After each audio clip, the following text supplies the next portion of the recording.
Good day guys! So today in this video is tuturuan ko kayo gumawa ng DIY mic lapel. So mic lapel is ginagamit siya for external mic ng action cam natin. So kung familiar kayo sa mga GoPro, so meron siyang saksakan ng mic sa gilid. So by the way no, yung camera ko nga pala is SG Cam M20. So yan, wala siyang saksakan ng external mic. So meron siya ditong USB type.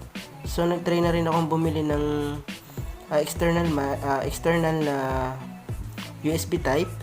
So yung 3.5M. So hindi siya gumana. So sayang talaga yung binili ko para dito. So pero worth it, ano naman siya, mura lang naman siya. Kaya hindi na rin siya masama. So yun no, nagamit ko rin naman siya sa cellphone. So by the way no, balik tayo dito sa ating action cam. So dito tuturuan ko kayo kung paano magkaroon ng magandang voice quality yung ating ibibideo. So dun, by the way no, dun sa mga nagba-vlog, yung iba ginagamit talaga nila is yung mga merong mic o yung merong external mic na ginagamit sila. So dito wala siyang external mic. So paano kaya siya gagawin na yung tinatawag natin na yung mic lapel, pero hindi natin siya bubuksan. Ang gagawin lang natin is yung ating case. So kung mapapansin nyo dito sa case ko, mga kamot-mot no, meron ako ditong parang hose na maliit. So ayan, ito by the way no, itong pinaka nasa dulo niya is ito yung ginagamit ko dun sa lapel. So kinuha ko siya, pero kayo na bahala kung ano gusto niyo ilagay dito. Pwedeng tela. So kayo na bahala guys no. So ang ginawa ko guys is binutasyan ko siya dito sa part na to. Ito. So syempre, kung gaano kalaki yung hose nyo, susukatin nyo siya kung gaano kalaki yung butas. So mas maganda sana medyo masikip para yung hangin is hindi pa rin papasok dito. Kasi baka mamaya sobrang laki ng butas, then yung hose naman ay maliit. So syempre hindi siya mag-accurate dito. No, kung mapapansin niyo naman siya. Ito lang yung gagawin natin para magkaroon tayo ng magandang quality or voice quality dito sa ating mga gagawing vlog. So kung mapapansin niyo dun sa una kong vlog,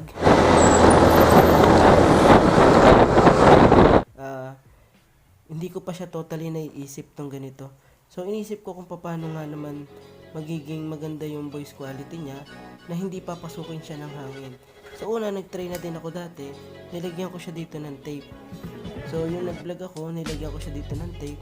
So ayun, ang nangyari, medyo pagdating sa hangin, as air test niya, sobrang lakas pa rin. Rinig na rinig pa rin yung hangin. Then yung quality ng voice is medyo mahina. Pero ayun, ginawa ko siya ng paraan. So ito, so i-share ko lang sa inyo guys, pwede nyo siyang gawin. So ito, dito nakakabit na siya. So ayan no, kinabit na natin siya dito. Then ngayon itatry ko siya sa electric fan. And then kayo nang bahala mga kamot-not kung maganda ba yung quality yung audio compared do sa nauna kong vlog na wala siyang ganito. So by the way no, kayo na bahala kung anong hose ang ilalagay nyo. So ito kasi isa motor accessories kasi to. So goma siya guys no. Yan, goma siya. So ilalagay ko siya dito, imamount ko siya dito sa helmet natin. Dito. Okay. So try natin guys. So yun guys, nailagay ko na yung aking action cam dito sa kanyang case. So pwede nyo siyang gawin dun sa mga action cam nyo. Kung anong action cam meron kayo, itry nyo lang to. So wala naman siyang mawala. Yun nga lang, bubutas talaga kayo dito sa inyong para sa water, yung pwede sa tubig na case. So yan yung ano niya. Okay, so ito siya no. Yung mic niya is dito siya nakatapat. So ito, yan, yung mic niya is dito siya nakatapat. So dito ko rin siya nilagay. Ayan guys, kung makikita niya no. So basta ang may advice ko lang is huwag niyo masyadong luluwagan no. So katulad niyan no, hindi siya nahihigit. So maganda yung pagkakalagay natin. So So, subukan natin guys kung effective ba yung ating ginawang DIY na external mic para sa ating action cam. So, ayan siya. Ganyan ang magiging itsura niya. So, ayan. So, ngayon ilalagay na natin siya dito.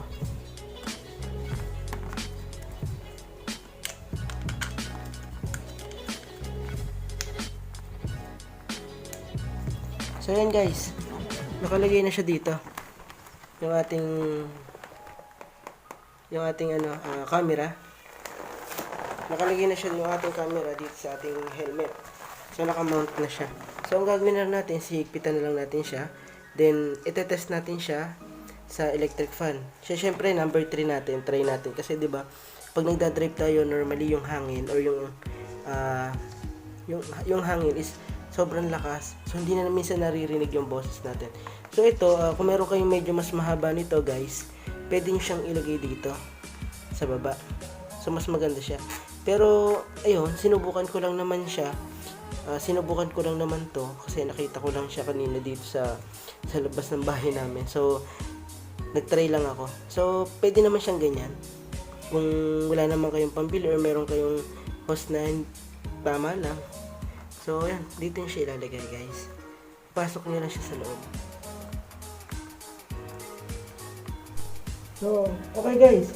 Ganito yung magiging itsura ng ating action cam. So, nandito yung ating host. So, ngayon, yung open natin yung ating electric fan. So, i-check nyo yung magiging audio kung okay ba yung magiging air test natin. So, ibubuksan natin ito ngayon, itong ating action cam.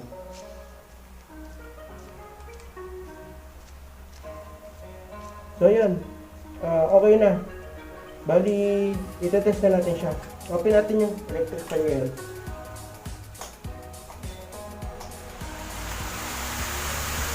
Itong mic test, 1, 2, 3. M20 DIY external mic. No external mic. DIY. Check mic test. Hello. 1, 2, 3. Check mic test. Hello, mic test. 1, 2, 3. M20 DIY external mic. Isasuggest ko sa inyo guys, kung kukuha kayo, syempre maganda pa rin yung quality. And then, yun lang guys. Sana nagustuhan nyo yung ating DIY na external mic. Yung ginawa natin na DIY na external mic para sa ating action cam na SJ Cam M20. Para sa akin worth it naman siya at hindi naman ganun kasama yung naging result ng ating ginawa na DIY. Narinig nyo naman yung audio ng ating ginawang video dito sa ating air test ng M20 with DIY external mic. So guys, kung nagustuhan nyo yung ating video, pwede nyo itong gawin. Share nyo lang guys, para naman merong idea din yung ibang tao o yung ibang kasama nating rider. This is AC Motovlog na nag-iiwan ng isang paalala. Mag-iingat palagi sa ating pagmamaneho.